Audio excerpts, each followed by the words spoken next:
So welcome everyone again. I hope you had your time with tea or coffee. I hope all of you are safe. Um, you just saw the donation details screen. We will constantly share this screen after every speaker. Right now, I had an opportunity to welcome my friend, and she's a co-founder and CBDO of GDBAY, Elena Lobova. She'll talk about how they organized the game jam in the first week of war. So, hi Elena, nice to see you. Hi, Taras. I'm happy to see you too.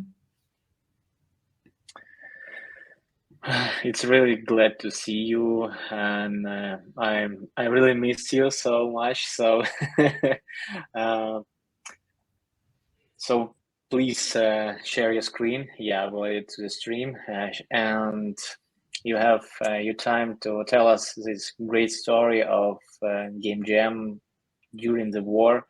It's really admirable.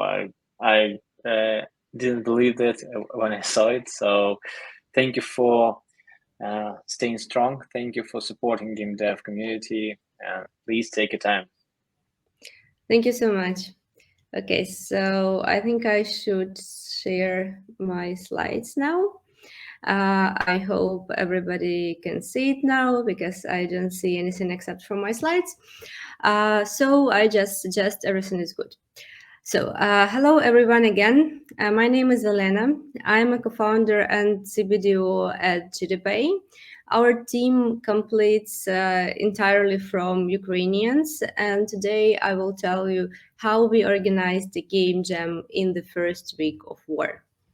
But before telling you that, I'd like to start with telling you a bit about GDBAY, how it looked like before the war, what were our plans before February 24th. GDBAY is an online community platform for games industry professionals from all around the world. We created a communication and networking tool called GDBAY Network that currently unites over 1,600 industry professionals and is constantly growing.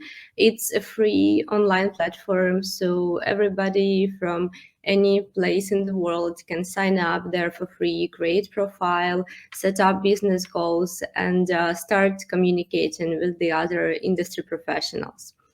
In addition to building and maintaining this network, we also organize international online events, and we had two of these events scheduled in the beginning of 2022.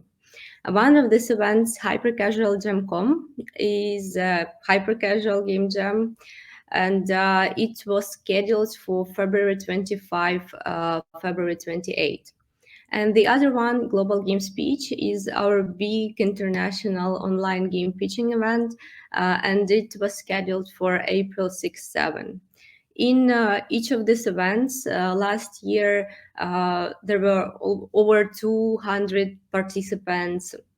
And if you talk about the game jam, by the end of February, we had already around 200 developers registered to this event.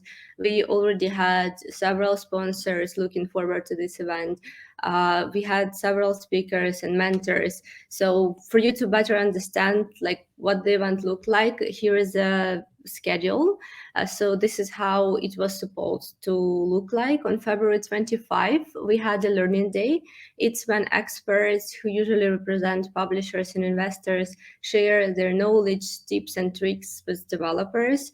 After the talks, we had an opening ceremony where we announced the topic to the audience so they can start forming the teams and working on their game prototypes.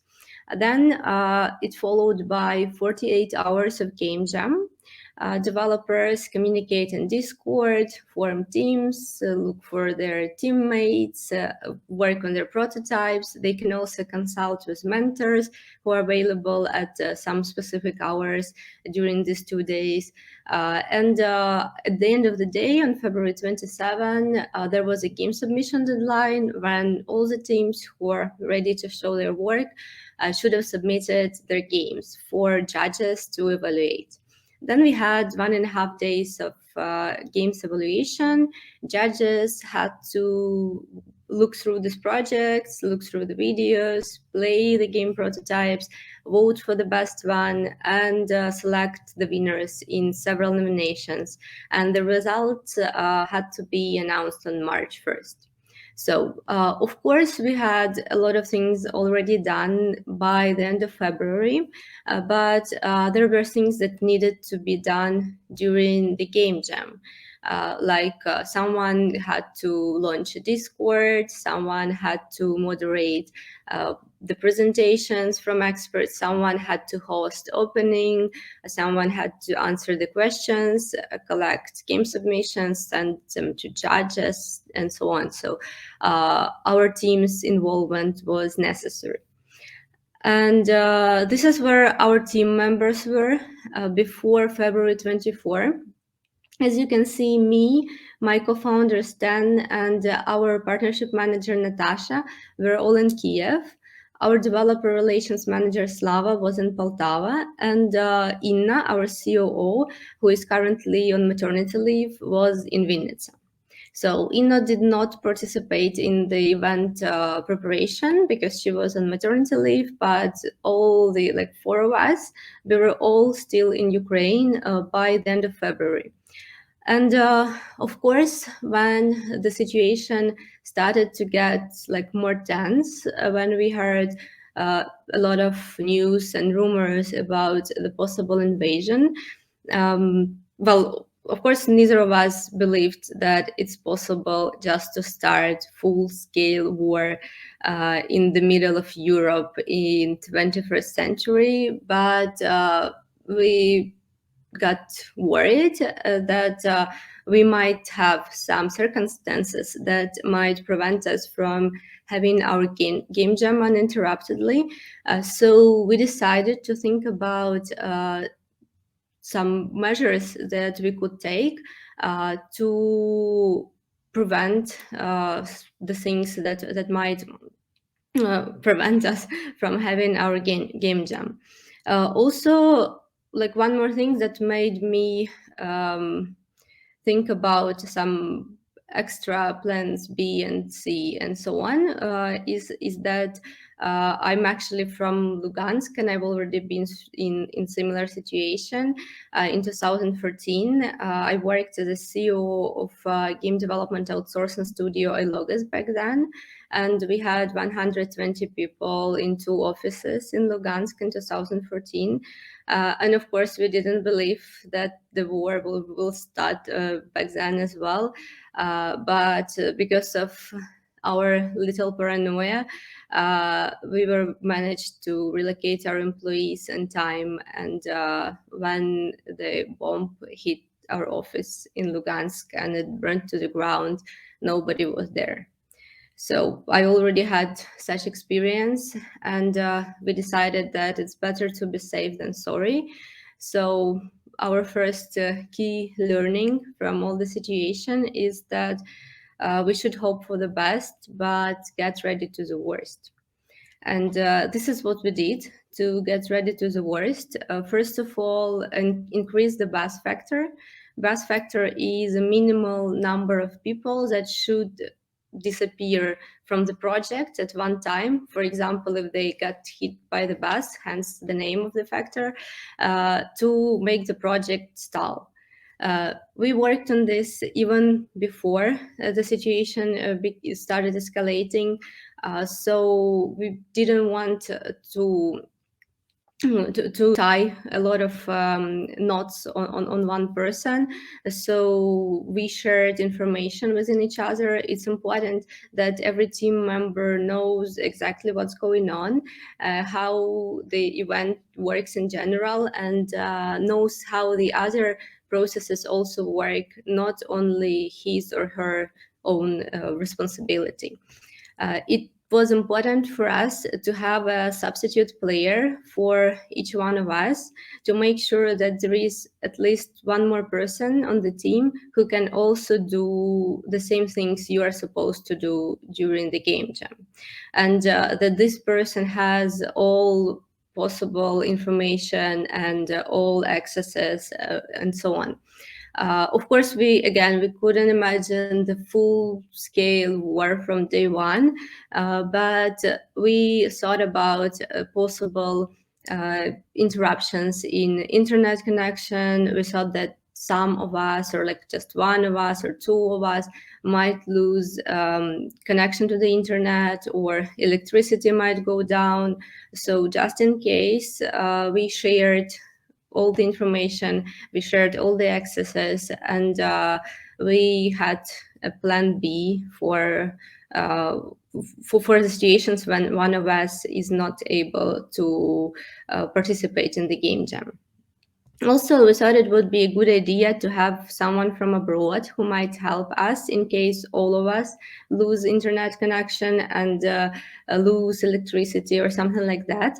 So I asked my friend from Europe, from Germany, to host the first day of the event, just in case if something happens, if neither of us has an internet connection. She was supposed to step in and launch Zoom, launch Discord, introduce speakers, host opening, and during this time we were supposed to somehow find a way to get the internet or electricity back. But the closer to event it were, the more tense situation became. So we started thinking about other measures that we can take. And we decided if location is a risk factor, then it might make sense to change it. Of course, it was not easy to relocate the entire team in just a couple of days. So we decided it would make sense if at least one of us went abroad, somewhere outside of Ukraine, during the time of the event, just in case. And it was supposed to be me. We decided it would be easier if it's me, and I had all necessary information and accesses to, like, worst case, to even held the event by myself. So I got an airplane ticket to Bratislava in the morning on February 25. So I got it on February 23 on Wednesday, and it was the earliest possible flight on 6 a.m. At 6 a.m. on February 25, Friday. I was supposed to come to Bratislava and be here during the event, and then safely come back to Kiev. But as this situation showed us, we can get ready to the worst, but we should be prepared that the worst might exceed all of our expectations. And this is what happened on February 24. This slide that you can see on the screen now was the hardest for me to prepare, because in order to get all of the screenshots, I had to go back to my social network and scroll it to 5 in the morning, February 24. So in this, screenshots that are not in English, they are more or less the same. So you can see like things like, do you hear explosions? Yes, I do. Me too. I hear explosions. What's going on? I'm awake from 5 a.m. And on the screenshot, it's not even a screenshot. It's a photo made by phone from my laptop screen. In the bottom left, you can see the very first news piece that I could find at 5 a.m. or like 5:07 on February 24 about what was going on. It's actually like quite vague. Nobody knew what exactly was going on, but at least there was information that there are big explosions in several Ukrainian cities, and it's connected to the announcing of war operation in Ukraine by Russia. That, of course, is not an operation; it's a full-scale war.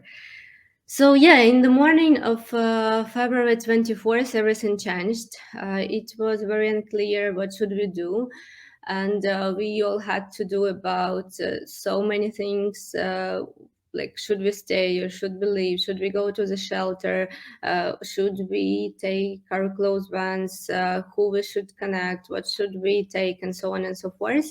But for us at GDBAY, there was also one more question: should we still keep our game jam that was supposed to start on the next day or not? And we decided to do it, and this is why. It's our team on February 24th. As you can see, Natasha moved from Kiev to Western Ukraine, to the small city in Western Ukraine. It was just pure accident. She went there to spend some time with friends for a few days, and she was supposed to go online from there. When everything started, it was clear that it will not take, even if in the war situation, it will take at least several days for the troops to get that far. So she was safe for at least few days, and it was very unlikely that something would start there at all in the near future. So she was that person who for sure had a stable internet connection, and she could go online and announce the speakers and launch all the links in case all of the rest of us lose internet connection and electricity. The most heated spot, like out of these four back then, was Kiev. It was the most dangerous. There were a lot of bombings and sirens. And both of our team members, both co-founders, me and Stan, were in Kiev. So we decided we should move someone from Kiev. At least one of us should go to a safer place. And we decided it would make sense for many reasons if it was me. So during the next several days, I was mainly on the road. I proceeded with my plan to get to Bratislava, but instead of taking a 1 hour plane on February 25, it took me 10 days. Driving, changing cars, sleeping in different places in Ukraine, crossing several borders. So for the next few days, I was mainly on the road, and I was checking the game jam progress on my phone when I got to Wi-Fi spots or I had a good mobile connection. But the rest of the team still organized the game jam, and I mean that's amazing. They're my heroes, and this is the next key learning by our team. Difficult times call for quick decisions. We had a game jam on the second that was supposed to start on the second week or on the second day of war, and we had to make decisions quickly. So first thing that we did is set up priorities for ourselves and for the team. Our first priority, of course, was keeping ourselves safe and keeping our close ones safe.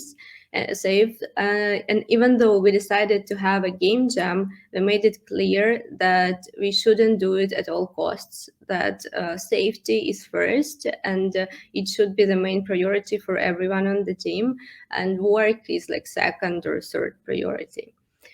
It was important to make sure that everyone is on board, that everyone is fine with the decision to have a game jam anyway. It was actually super easy for me because I was the one who had the most concerns, and other team members, they really wanted to make it happen. They worked on this for months, and they received all these support messages from developers who knew that we were in Ukraine. So yeah, they wanted to do everything they could to make it happen. Also, one more decision we took was to don't act like nothing has happened. From day one, we started getting a lot of a lot of questions from sponsors, from developers, from publishers, asking us what's going on, is the event still happening, and we decided to honestly tell them that what was going on, to not act like all good, we're all in safety. We decided to honestly tell them that the situation is unclear, that there is war, we don't know what would happen next, but we are still committed to organizing Game Jam if we can. So we told that we would do everything we could, but of course there were things out of our control. And we got a lot of support. We got a lot of help offers. We were not even able to use these help offers in the first days of war, but it was very important for us to get all the support. And later on, these help offers, we used them to help the other people from the industry who needed support from people abroad. We also used our event as a platform to spread the awareness about what was going on in Ukraine. And this is also why we got so much interest and so much support from the games industry community from the very first days and the very first hours. So the event happened. There were 230 attendees who created 28 prototypes.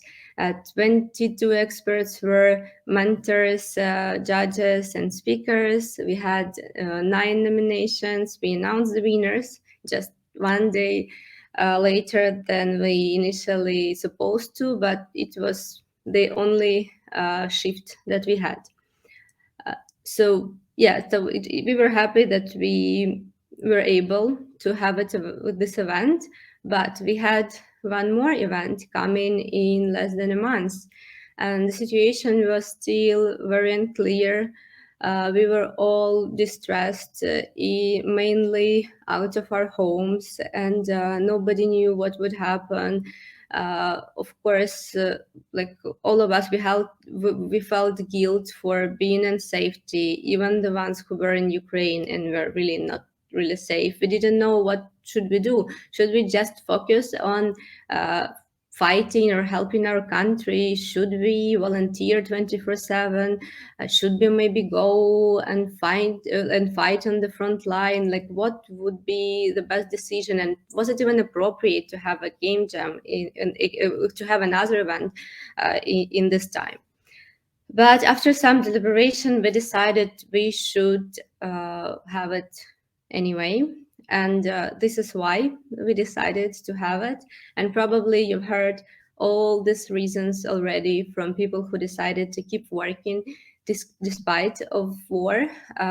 So it's like some of them are pretty obvious. It's to save workplaces, and it's obvious. Why is it important to help people get money, make their living, pay for bills, keep money coming and circulating in Ukraine? Every transaction that comes to Ukrainian bank account improves the economic situation in Ukraine. It just like the transactions themselves.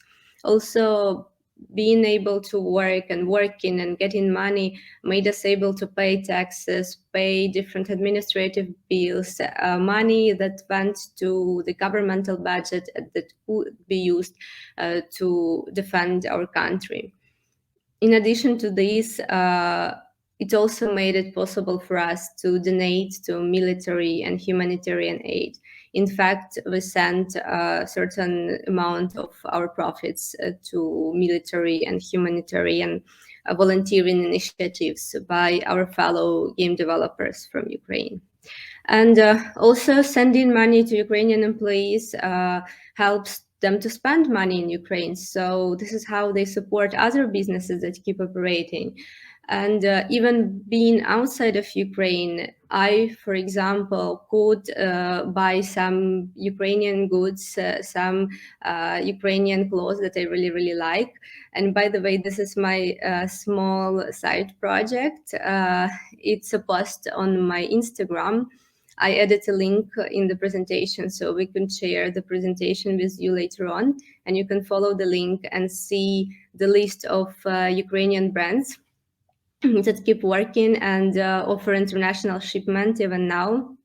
So maybe you can treat yourself with something from Ukrainian brands and support our economy and support our country. So that's great that we decided to have event anyway, but the question is like how to do it, yeah? As I said, we were all in different places, mainly outside of homes. You can see the screenshot of our very first team call during the war, and we were all very uncertain. Nobody knew what would happen next. We were worried about our close ones, about each other. Again, we felt guilt about not being on the front line, and depression, anxiety. They just changed each other, and like it was in general very hard to work in these circumstances. So the next question for us was how to keep the team spirit and how to keep working and how to support each other in such a terrible time. So again, the first thing that we did is again set up the priorities and made it clear for everyone that safety is priority number one, and helping people we can help is the second priority. Somebody went volunteering, somebody did participated in different initiatives, somebody sent money for military, and like if there was a person, if there was a Ukrainian that you could help, of course you should prioritize that. And of course, we understood that most of us won't be able to work 8 hours a day. And it was important to make it clear that it's fine. Also, it helped us to declare a position, to make a statement. One of the first things we did was to decide what we do with the Russian companies we worked with before, and to make the statement clear on our website. And it also motivated us and showed each of us that we're all in this together. Communicate more is probably one of the most important things. Our team calls are every week on Monday, and before the war, they lasted around 40 minutes to 1 hour. But after the war started, our team calls got much longer, 1.5 hours and more. And actually, like half of this time, we don't even discuss work. So we just talked to each other, checked in on each other, how everybody feels, where they are, what are their concerns, and what are their view on the situation, and we just increased the amount of communication and support, and it was very important to keep the team spirit because there are 4 of us who were actively working on the event, and at least one of us was on like in a better mood than the others at each point of time, and could support, motivate the others, and help them keep up the high spirit. It's important to not ask too much of ourselves and our colleagues. It's obvious that we were less productive, that we had less time and less energy for work. So we just decided to focus on the main tasks, on our main obligations, and all the things that we needed to do to make the event happen, and just postponed all the unnecessary things to the better times. Keep your eyes on the prize. Again, when people started feeling guilty about not being on the front line, it was important to remind each other why we are doing this. Why is it almost as important to fight on economic front, and how we can support our country by just simply keeping working. And this is also a good thing introduced by my co-founder Stan. There were just so many bad news all around that it was important to have at least a little piece of good news every time. So he offers us to collect some good news during the week and then share it at our team calls. It could be something small like good weather, or the like flowers started blooming, or could be something big. For example, one of us helped person to find an apartment, or somebody heard something from their friends in Mariupol. So it was very, very nice to start our calls with at least a little bit of something positive in this whole mess that happened to us. So what's now? What's next? We did organize a global game speech. So it was actually the most successful our event so far, and we were very happy and very grateful to everyone who participated. Now we are working on our next global game speech. The previous one was dedicated to PC and console games. The next one is dedicated to mobile and hyper casual, and it will be in November. Also, we're working on some new events that we still haven't announced, but we will announce them soon. If you're interested, you can subscribe to GDBAY and get the notifications. We will keep helping Ukraine. We will keep sending part of our profits to humanitarian needs, to military needs. Yeah, we will do it, of course, always. And before the war ends, we will support military, and after the war ends, we will support the recovery of our country and rebuilding of our country.